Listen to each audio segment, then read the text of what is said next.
भाई नमस्कार। हाँ नमस्कार नमस्कार। हाँ ଆପଣ ସେ ସତ୍ୟ ସାଇ ସେବା ଗ୍ରୁପ ର ସମ୍ପାଦକ କହୁଥିଲେ ତ? ଆଜ୍ଞା।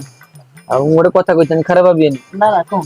ଆଉ ଆରଥର ତ ଶୀତ ଦିନ ତୁମେ ତ କମଳ ଫମଳ ବାଣ୍ଟିକି ସୁନାମ ଅର୍ଜନ କରିଥିଲ। ହଁ ଆଉ ଏଥର ଖରା ଦିନ ଗୋଟେ କୁଲର ବାଣ୍ଟିଥିଲେ ଭଲ ହେଇଥାନ୍ତା କାହିଁକିନା ଲୋକମାନେ ଗଦା ପଣକୁ ମଜି ବିଛିରେ ଯାଉଛନ୍ତି ତ ଆଉ ଖରାରୁ ଆଖପକାରିକା ହେଇଯାଉଛନ୍ତି ଆସିକି ବସ୍ତେ ଗଡିଏ ଖଣ୍ଡେ।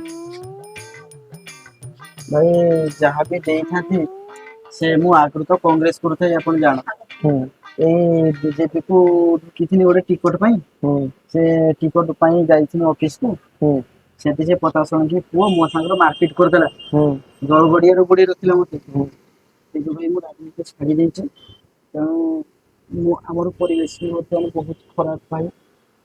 ପରେ ଦେଖିବା କଣ ହଉଛି। ସବୁ ବି ଜମି ଫମି ବିକି ଦେଇଛ ତାନେ ଆଉ। ହଁ ବିକି ଦେଇଛି।